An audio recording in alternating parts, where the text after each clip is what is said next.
Haryana police ने तोड़ा नूहू में साइबर ठगों का जाल। इस बीच वरुण सिंगला पुलिस अधीक्षक नूहू ने मीडिया से बातचीत के दौरान 100 करोड़ रुपए की ठगी का खुलासा किया है।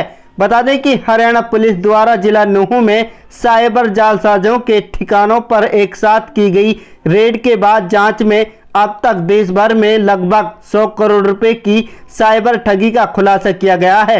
यह मार ठग फर्जी सिम, आधार कार्ड इत्यादि द्वारा देश भर के लोगों से ठगी करते और फर्जी बनाए बैंक खातों में राशि डलवा देते थे ताकि पुलिस इन तक ना पहुंच सके। इन जालसाजों द्वारा हरियाणा से राष्ट्रीय राजधानी दिल्ली और यूपी से लेकर अंडमान निकोबार तक लोगों को निशाना बना चुके हैं। इनके पकड़े जाने से देश भर में साइबर ठगी के लगभग 28,000 केस ट्रेस हुए हैं। प्रेस कॉन्फ्रेंस हमने रखी है। ये 27 और 28 अप्रैल की जो इंटरवेनिंग नाइट थी, उसमें जो एक मैसिव ऑपरेशन हरियाणा पुलिस के द्वारा लॉन्च किया गया था, जिसमें 5,000 पुलिसकर्मियों ने एक साथ 14 गाँव के अंदर रेड की थी।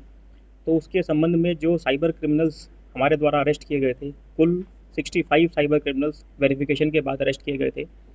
उन साइबर क्रिमिनल्स की जो एक सस्टेन्ड इंटेरोगेशन जो पुलिस रिमांड के दौरान जो माननीय कोर्ट्स के द्वारा आरोपियों की दी गई थी हमें, उसकी जो इंटेरोगेशन के दौरान जो रिवीलेशंस आई थी साइबर क्राइम के रिगार्डिंग, जो मोडस ऑपरेंडी के रिगार्डिंग, ये उस संदर्भ में आज ये प्रेस कॉन्फ्रेंस हम कर रहे हैं।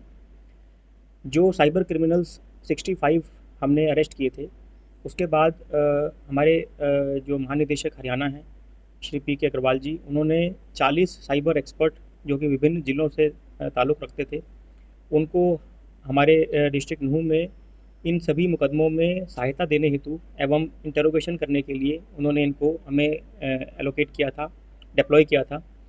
और साइबर एक्सपर्ट्स की मदद से सभी साइबर क्रिमिनल्स के साथ इंटरोगेशन की गई।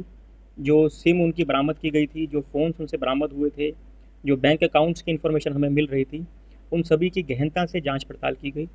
और जाँच पड़ताल के बाद हमें इसमें भारी मात्रा में जो इनके द्वारा fake SIM, fake bank accounts और जो मोबाइल फ़ोन्स इनके द्वारा इस फ्रॉड कार्य में इस्तेमाल करने के प्रयोग में लाए जाते थे, इनकी इन्फॉर्मेशन हमें जानकारियाँ मिली। इस संदर्भ में मैं आपको बताना चाहूँगा कि हमें कुल 347 फेक सिम की जानकारी जो मिली हमें, जो कि इनके मोबाइल फ़ोन में या तो मौजूद थे या इनके द्वारा पहले प्रयोग में लाए गए थे, इस तरह की सूचना हमें उनसे मिली। इसके अलावा कुल 140 UPI अकाउंट और 219 अन्य बैंक अकाउंट जो कि ऑनलाइन माध्यम से खुलवाए गए थे, इनकी हमें जानकारी इनकी डिटेल इंटरोगेशन में हमें प्राप्त हुई।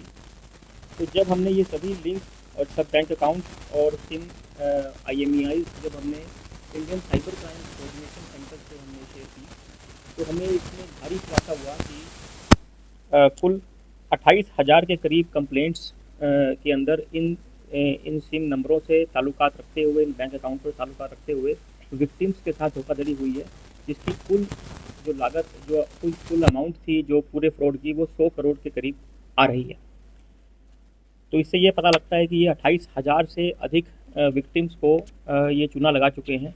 और यह जो विक्टिम्स हैं ये पूरे 35 स्टेट्स एवं यूटीज से संबंध रखते हैं। ये भी जानने में आया कि कुल 1350 के आसपास FIR इन मामलों में, इन कंप्लेंट से संबंधित ऑलरेडी 21 राज्यों में दर्ज हो चुकी हैं। और बाकी अभी निरंतर हम उनसे हम उनसे संपर्क बना रहे हैं कि जो बाकी बची हुई कंप्लेंट्स हैं उसके संबंध में भी वो जो नियमानुसार कार्रवाई अमल में लाएं। मोडस ऑपरेंडी ये बना रहे थे वो सेक्सटॉर्शन का, जो कि बहुचर्चित है।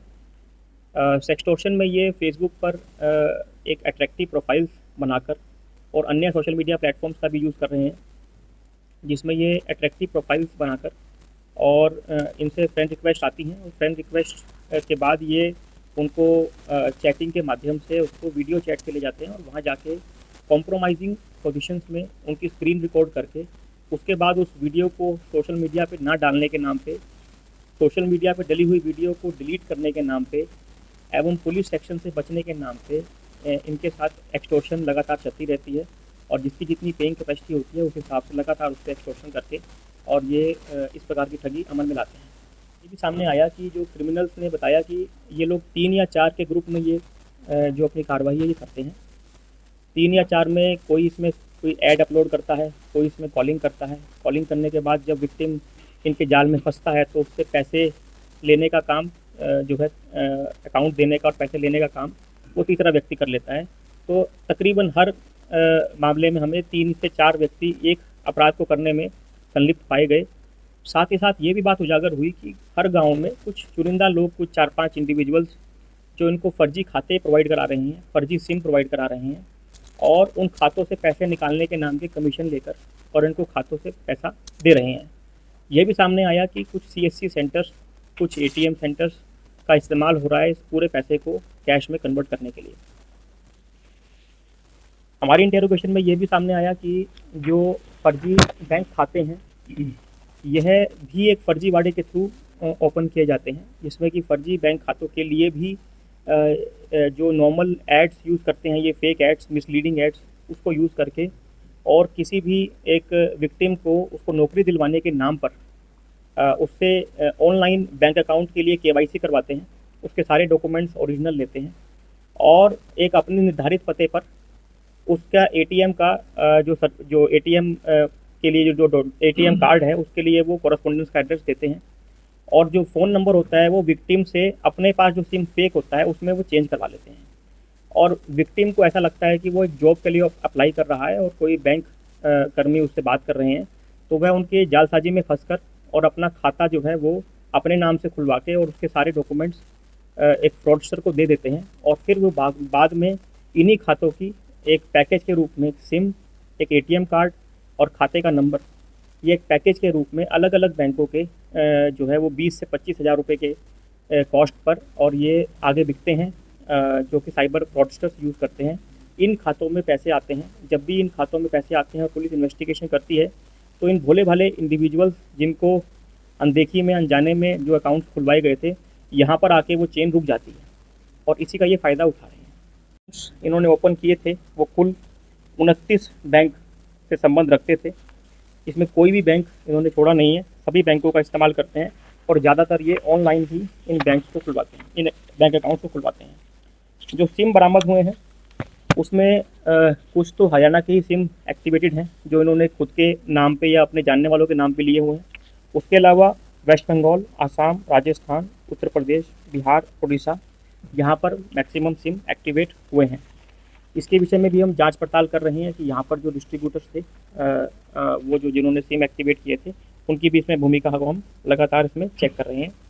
तो इस प्रकार से साइबर क्राइम का एक बहुत बड़ा नेटवर्क जो नूह में चल रहा था उसकी हमने धरपकड़ की है और उसके तार अलग किए हैं और इसके अंदर इनकी पूछताछ में जो इनके अन्य सहभागी एक्यूज थे करीब 250, इसमें से राजस्थान और यूपी के भी कुछ 40 एक्यूज हैं और 200 के करीब जो एक्यूज हैं, 210 के करीब एक्यूज वो हरियाणा के हैं। ये इसमें नामित आरोपी हो गए हैं जिनकी हम धरपकड़ करने के लिए हमारी टीमें लगातार रेड्स कर रही हैं और ये अपने ठिकाने छोड़ के भागे हुए हैं। तो इस पूरी जो मैसिव ऑपरेशन जो हमने चलाया था, इससे साइबर क्राइम की जो नेक्सस था उसको हमने नूह में ब्रेक किया है। सभी क्रिमिनल्स इसमें जो साइबर के एक्टिविटी में थे वो अपने अपने ठिकाने छोड़ के भागे हुए हैं और उनकी हम लगातार धरपकड़ करने में प्रयासरत हैं। Thank you. देखिए, जो रेड के दौरान क्रिमिनल्स पकड़े गए उसमें मेजॉरिटी मैं कह सकता हूँ कि 10वीं या उससे नीचे की इनकी पढ़ाई लिखाई है। बहुत ही कम है जो 10वीं से ऊपर इन्होंने पढ़ाई लिखाई करी है। इनकी कोई ट्रेनिंग नाम से हमारे पास जो पूछताछ में सामने आया है कि एक क्रिमिनल दूसरे साइबर क्रिमिनल से उसी के गांव से वो सीखता है, उसी के पास बैठकर और वो उसी से सारे फर्जी सिम, फर्जी अकाउंट लेता है और उसी से ही मोडस ऑपरेंडी सीख कर वो अपना काम शुरू कर देता है। तो इसमें कोई अलग से ट्रेनिंग की ज़रूरत नहीं है इनको। मेजरली जो मैंने आपको मोडस ऑपरेंडी बताया कि फिर ऐड अपलोड करना है, ऐड अपलोड करने के बाद कॉल खुद ब खुद आती है। मैक्सिमम जो तरीका वारदात है उसमें कॉल खुद ब खुद आ रही है, आपने कॉल अटेंड करनी है और आपने चूना लगाना है विक्टिम को। इसके लिए जो इनको जो ट्रेनिंग की आवश्यकता है वो इनके पीयर ग्रुप जो है, जो उनके साथी जो लोग हैं जो साइबर क्राइम कर रहे हैं इनसे पहले, वही इनको ट्रेनिंग दे रहे हैं। तो सर देखिए, इन क्रिमिनल से जो बरामदगी हुई थी वो हमने पहले भी हमने इसमें डिटेल आउट की थी। उसमें जो इनसे फर्जी आधार कार्ड बरामद हुए थे, पैन कार्ड बरामद हुए थे, जो सिम बरामद हुए थे और जो सिम इनके फ़ोन में इस्तेमाल हुए थे, वो सभी मैंने डिटेल आउट किए हैं। साथ ही साथ इनके अन्य साथियों का, जैसे मैंने बताया कि 250 से करीब 250 अपराधी जो इनके सह आरोपी हैं, वो नामित हमारे मुकदमों में हो गए हैं और उनकी धरपकड़ जारी है।